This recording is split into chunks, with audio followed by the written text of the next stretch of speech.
Hello students. तो आज मेरे हाथ में किताब है किशोर भारती, और ये क्लास 6 के बच्चों की किताब है जो बच्चे जम्मू कश्मीर के स्टेट बोर्ड की पढ़ाई करते हैं।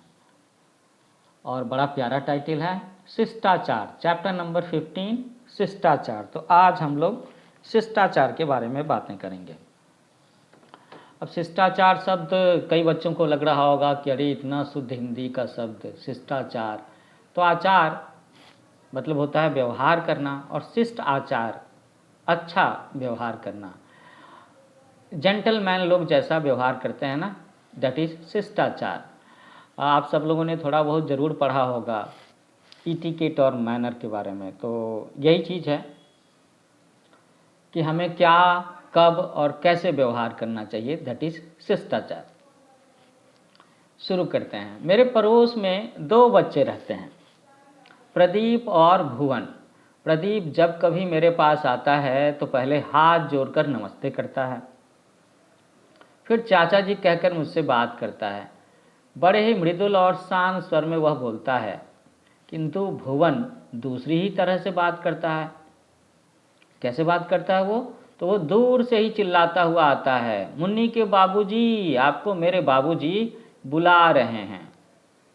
तो अभी अभी आपने सुना ना दो बच्चों की बातें, प्रदीप और भुवन। प्रदीप कैसे मुझसे बात करता है, कैसे नमस्कार करता है, कैसे मुझसे चाचा जी कह कर के बात करता है, उसका स्वर मृदुल है और शांत है। वहीं दूसरी तरफ हम लोग एक भुवन नाम के बच्चे का देख रहे हैं जो चिल्लाता हुआ आता है। तो आप समझ सकते हो ना कि इन दोनों में से किस बच्चे का शिष्टाचार के साथ में बढ़िया संबंध है, किसका आचार शिष्टाचार कहलाएगा और किसका नहीं कहलाएगा। तो ऑब्वियस है बच्चों, प्रदीप का व्यवहार शिष्टाचार में गिना जाएगा और भुवन का शिष्टाचार में नहीं गिना जाएगा। आसपास के सभी लोग प्रदीप की प्रशंसा करते नहीं थकते। भुवन के व्यवहार पर सबको हंसी आ जाती है। यूँ भुवन पढ़ने में तो तेज है और प्रदीप की अपेक्षा उसका स्वास्थ्य भी अधिक अच्छा है, फिर भी लोगों की प्रशंसा का पात्र प्रदीप ही है।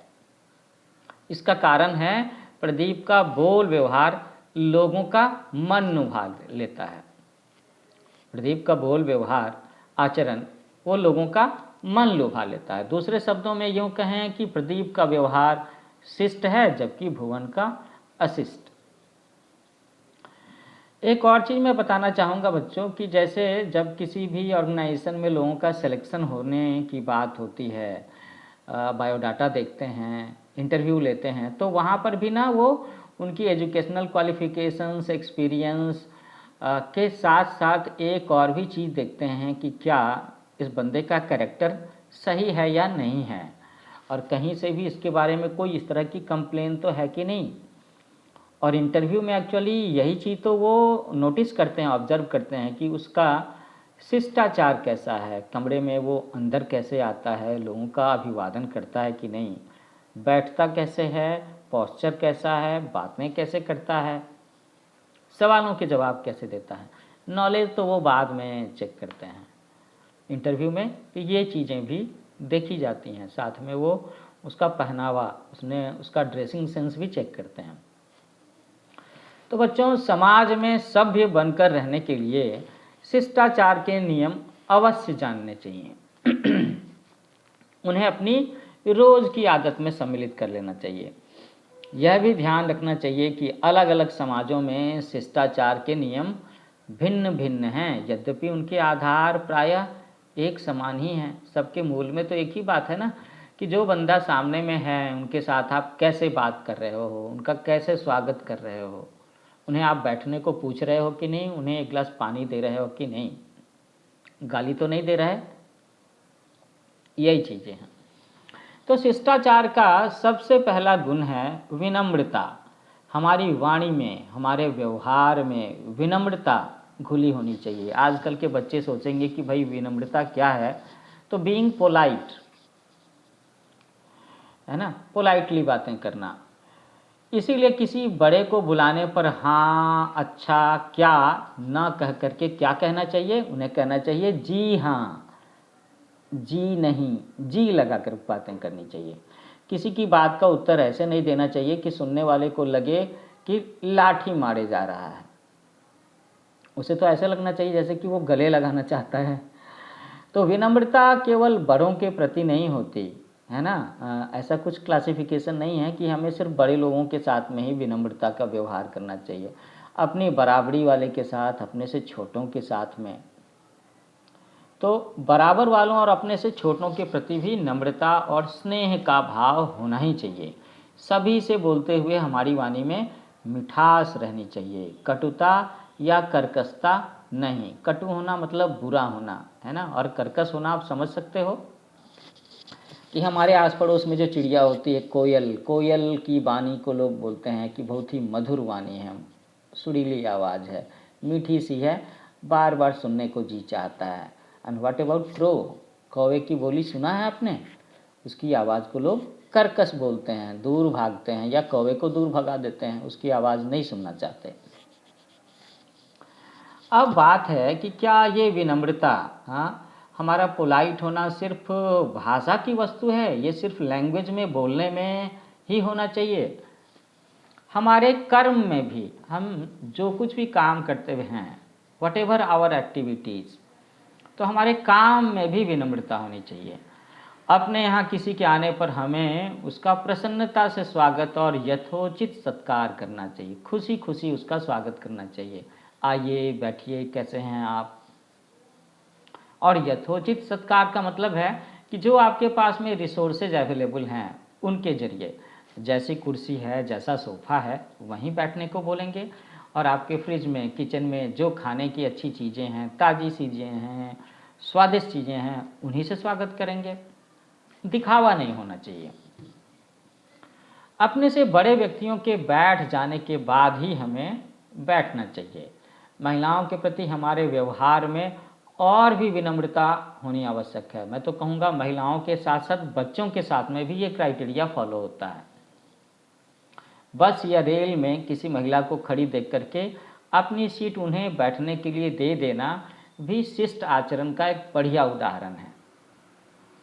अपने से बड़े व्यक्तियों के समाज में, है ना, जहाँ पर हमसे बड़े लोग बैठे हैं, उनकी मीटिंग चल रही है, वहाँ पर कोई छोटा बच्चा चला जाए तो उसका ज़ोर से हंसना, ठहाके लगा करके हंसना या चिल्लाना अनुचित माना जाएगा, है ना। इस प्रकार बड़े लोगों के साथ चलते समय उनके आगे चलने लगना, ये भी अशिष्टता की बात है। We have to follow them. हाँ, उनके लिए झट से आगे आकर के दरवाज़ा खोल देना या राह दिखाना, अंधेरे में रोशनी कर देना, ये शिष्ट व्यवहार का उदाहरण है। विनम्रता और दीनता में अंतर है। विनम्र होना, जेंटिल होना, पोलाइट होना, और दीन होने का मतलब होता है गरीब होना। तो विनम्र होते हुए भी हम अपने स्वाभिमान की रक्षा कर सकते हैं। विनम्र व्यवहार का अर्थ चापलूसी बिल्कुल नहीं है। यदि कभी यह महसूस हो कि जिसके प्रति हम विनीत हैं वह हमारा तिरस्कार कर रहा है, बेइज्जती कर रहा है ना, अथवा हमें दीनहीन, गरीब, कमज़ोर जान करके हमारे प्रति दया की भावना प्रकट कर रहा है, तो उसकी कृपा प्राप्त करने की चेष्टा हमें नहीं करनी चाहिए। तो क्या करना चाहिए? उसे तो काउंटर करना पड़ेगा, उसे समझाना पड़ेगा। शिष्टाचार का दूसरा विशेष गुण है कि दूसरों की निजी बातों में दखल न देना। भाई, पर्सनल लाइफ और पब्लिक लाइफ दो चीज़ें हैं ना, तो दूसरों की निजी बातों में, उनकी प्राइवेट लाइफ में हमें दखल नहीं देना चाहिए। हर व्यक्ति का अपना एक निजी जीवन होता है, इसलिए हमें अकारण, विदाउट एनी स्ट्रॉन्ग रीजन, किसी से भी उसका वेतन, कितनी उसकी सैलरी है, कितना कमा रहा है, या उसकी उम्र या उसकी जाति, कास्ट भी नहीं पूछनी चाहिए, एज भी नहीं पूछनी चाहिए। आपने सुना होगा ना कि पुरुष लोगों से उनका वेतन और महिलाओं से उम्र नहीं पूछनी चाहिए, तो एक और चीज़ जोड़ लो आप, है ना, उनकी जाति नहीं पूछनी चाहिए। यदि कोई कुछ लिख रहा है तो झांक झांक करके उसे पढ़ने की कोशिश नहीं करना चाहिए। अगर ऐसा करते हो तो उजड़पन कहा जाएगा, गलत व्यवहार में गिना जाएगा, अशिष्टता की बात होगी। किसी के घर या दफ्तर जाने पर उसकी वस्तुओं को बिना पूछे उलटने पलटने लगना, ये भी अशिष्टता का द्योतक है। अगर हम किसी के घर जाते हैं, ऑफिस जाते हैं, तो हमें उन्होंने जो बैठने की जगह दी है वहाँ चुपचाप बैठनी चाहिए। और उनकी घर में, ऑफिस में रखी चीज़ें आपको अच्छी लग सकती हैं, तो क्या हुआ, बिना पूछे, बिना उनके परमिशन के हमें उसे इधर उधर मूव नहीं करना चाहिए। किसी का नाम लेने या लिखने के पहले श्री, श्रीमती या कुमारी लगाना, जैसे कि अंग्रेजी में लिखते हैं ना, मिस्टर, मिसेज, मास्टर, मिस, तो ये चीज़ें अच्छी आदत है। कुछ लोग इसके स्थान पर पंडित, डॉक्टर, बाबू, लाला, मियाँ, मिर्जा, इस तरह के शब्द भी लगाते हैं। तो जब जैसी ज़रूरत होती है उस तरह का सैल्यूटेशन हम लोग नामों के पहले लगाते हैं। इसी तरह से कुछ लोग नाम के बाद में जी लगाते हैं, जिसके जरिए वो उनके प्रति आदर का प्राकट्य करते हैं, आदर जताते हैं। यदि कोई कुछ कष्ट या असुविधा उठा करके, है ना, थोड़ा सा प्रॉब्लम फेस करके, थोड़ी लेबर करके हमारे लिए कोई काम करता है, हमारी हेल्प करता है, तो हमें उसके प्रति अपनी कृतज्ञता अवश्य प्रकट करनी चाहिए। We should be grateful to him, है ना, हमें उनके प्रति अपना ग्रेटिट्यूड जाहिर करना चाहिए। इसका सबसे सरल तरीका है, जो आप उसी समय कर लो तो अच्छा है, दैट इज़ धन्यवाद देना, थैंक यू बोलना। इसमें देर नहीं करनी चाहिए। यदि बस या रेल में कोई अपनी जगह हमें बैठने के लिए देता है तो उसे थैंक यू ज़रूर बोलना चाहिए। धन्यवाद शब्द बोलते समय ऐसा नहीं लगना चाहिए कि आपने धन्यवाद कहा, बस ऊपर ऊपर से कह दिया, फॉर्मेलिटी जताने के लिए कह दिया, बड़ों ने कहा है इसलिए कह दिया। नहीं, आपके मन में भी ऐसा होना चाहिए और आपकी वाणी से ऐसा झलकना चाहिए कि आप उसे बाय हार्ट, हृदय से धन्यवाद दे रहे हैं। औरों के साथ भोजन करते समय हमें विशेष सावधानी बरतनी चाहिए। हमें खाने में अधीरता नहीं दिखानी चाहिए।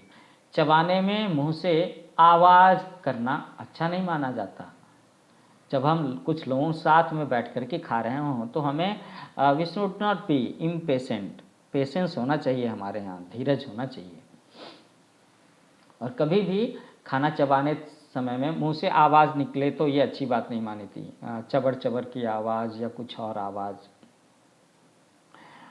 यहाँ पर एक और भी चीज़ है कि हाथों का प्रयोग, चम्मच का प्रयोग, प्लेट का प्रयोग, है ना, वो कैसे करें, इस बात का भी ख्याल रखना चाहिए।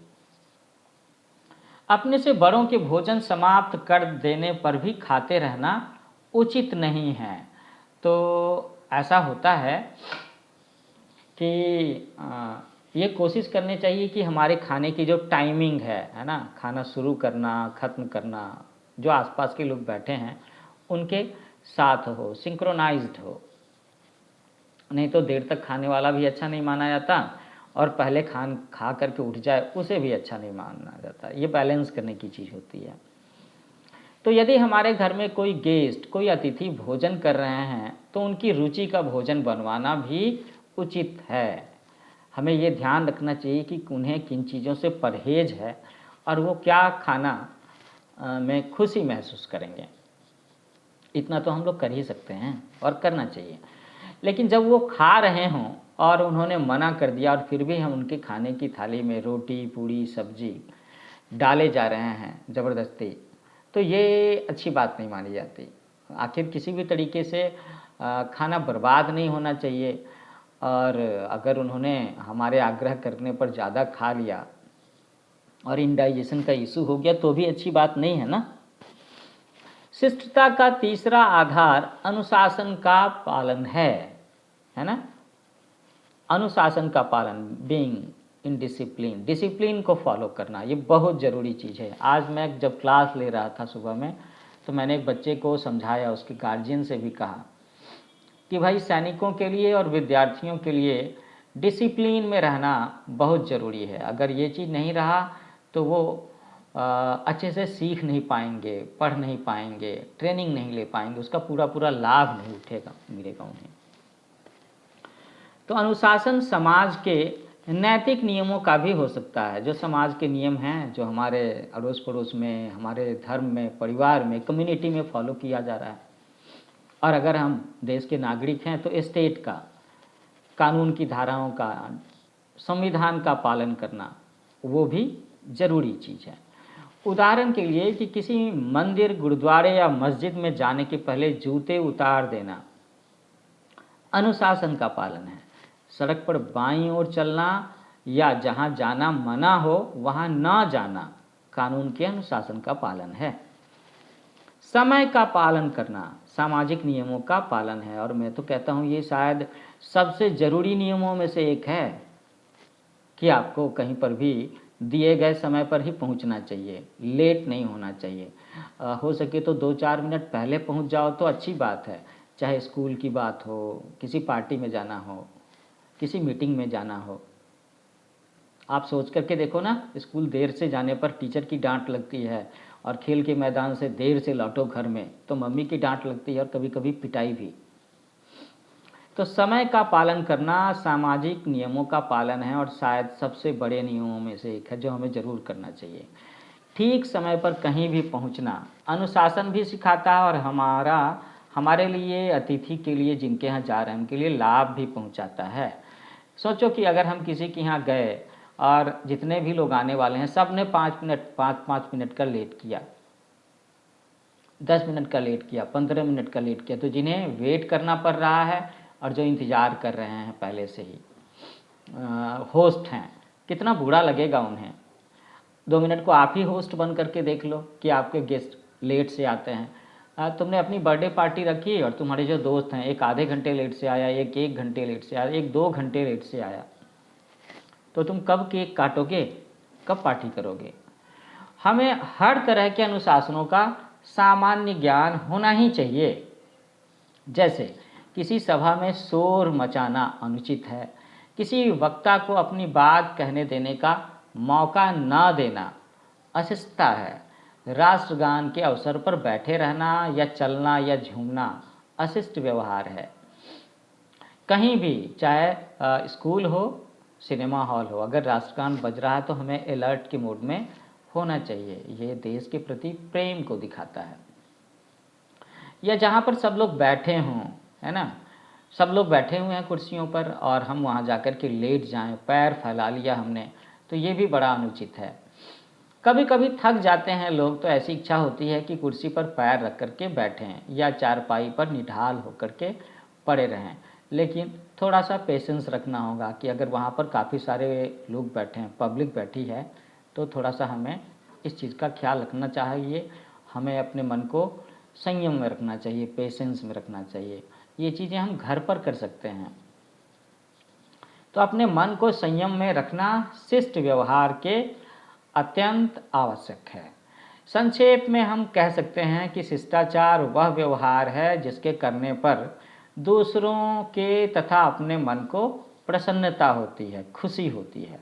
तो शिष्टाचार एक ऐसा व्यवहार है जो म्यूचुअली आपके लिए और जिसके साथ आप वो व्यवहार कर रहे हो दोनों को खुशी पहुंचाता है, दोनों को आनंद पहुंचाता है। और आपके पेरेंट्स भी आपके बारे में अच्छा सोचेंगे, आपकी तारीफ करेंगे, पड़ोसी भी तारीफ करेंगे। इसके विपरीत अगर अशिष्ट व्यवहार करते हैं तो इससे दूसरों का दिल दुखता है और उससे नुकसान होता है और आपको भी नुकसान हो सकता है ना। तो बच्चों, आज हम लोगों ने ये चैप्टर पढ़ा शिष्टाचार के बारे में। ये बड़ा ही इम्पोर्टेंट चैप्टर है।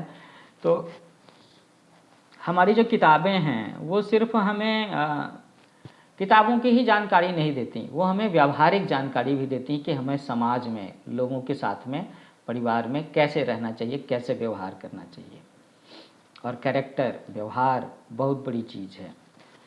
तो बच्चों, इस चैप्टर के लेखक हैं रामाज्ञा द्विवेदी समीर।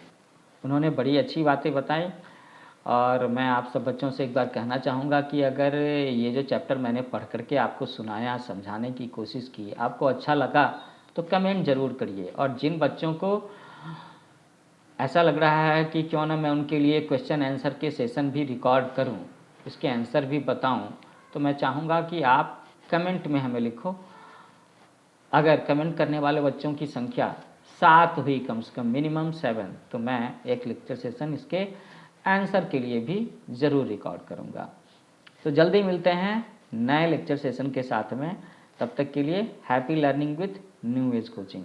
आप मेरे चैनल को लाइक करना, शेयर करना, सब्सक्राइब करना भूलना नहीं, और इसे अपने क्लासमेट्स को भी बताओ कि ऐसे ऐसे संतोष सर हमारी क्लास के लेक्चर डाल रहे हैं। जल्दी मिलते हैं, टेक केयर, बाय बाय।